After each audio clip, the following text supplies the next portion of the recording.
মানবিক বিভাগে লেখাপড়া করেও হয়ে গেছেন ডাক্তার। তার অপচিকিৎসায় কয়েকজন হয়েছেন পঙ্গু, প্রাণও হারিয়েছেন বেশ কয়েকজন। অবশেষে সিজারের কয়েক ঘণ্টা পর মৃত্যু হয় শিমু খাতুন নামে এক গর্ভবতী মায়ের। পরিবারের অভিযোগ, মৃত্যুর পর দায় এড়াতে নিজেই অ্যাম্বুলেন্স ভাড়া করে অন্য হাসপাতালে মরদেহ পাঠিয়ে দেন কথিত ডক্টর মাসুদুল হক। আসাদ ভুইয়ার 2 পর্বের অনুসন্ধানের আজ দেখুন প্রথম পর্ব। মাসুদুল হক, যাকে মাগুরার অনেকেই পলিথিন ডাক্তার নামেই বেশি চেনেন, 2005 সালে ঝিনাইদহের কালীগঞ্জে রোগীর খাদ্যনালীতে অস্ত্রোপচার করে বেঁধে দেন পলিথিন। ওই ঘটনায় ব্যাপক সমালোচিত হন তিনি। এরপর বেশ কিছু অপচিকিৎসার কারণে নিজ জেলা ঝিনাইদহ থেকে বিতাড়িত হন এই ভুয়া ডাক্তার। এমনকি জেলও খাটেন তিনি।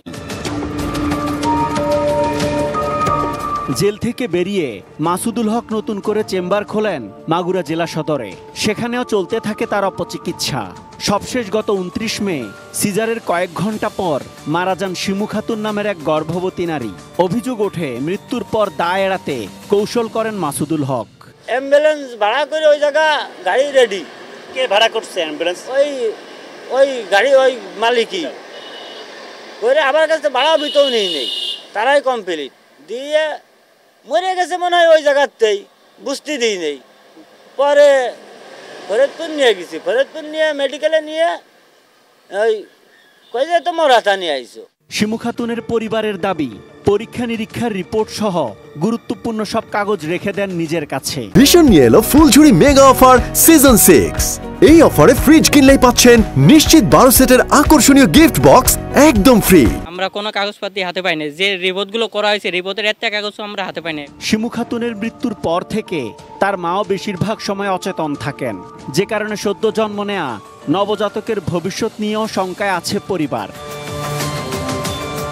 অভিযোগের ভিত্তিতে মাগুরা জেলা সদরের জাহান প্রাইভেট হাসপাতাল অ্যান্ড ডায়াগনস্টিক সেন্টারের মালিক মাসুদুল হকের সাথে কথা বলতে চায় এটিএন নিউজ টিম। সাংবাদিক পরিচয় জানার পর হাসপাতালের বাইরে বের করে দেওয়ার নির্দেশ দেন তিনি। মোবাইল ফোনে যোগাযোগ করা হয় তার সাথে। অপচিকিৎসার ব্যাপারে জানতে চাইলে কল কেটে দেন তিনি। রোগীর পরিবারকে আপনি কোনো কাগজপত্র দেননি, এরকম একটা অভিযোগ আসে। এরপর আপনি মৃত্যুর পর তাদেরকে নিজের টাকা খরচ করে জোর করে বের করে দিলেন অ্যাম্বুলেন্সে করে। এই ব্যাপারটা একটু জানতে চাইছিলাম আর কি।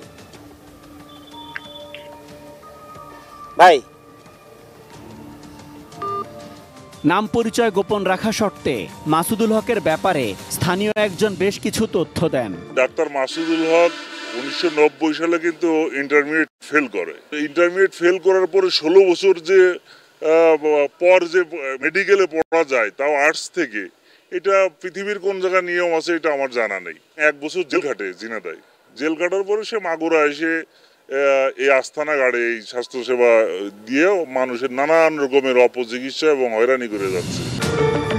Asad Bhuiyan, ATN News, Magura.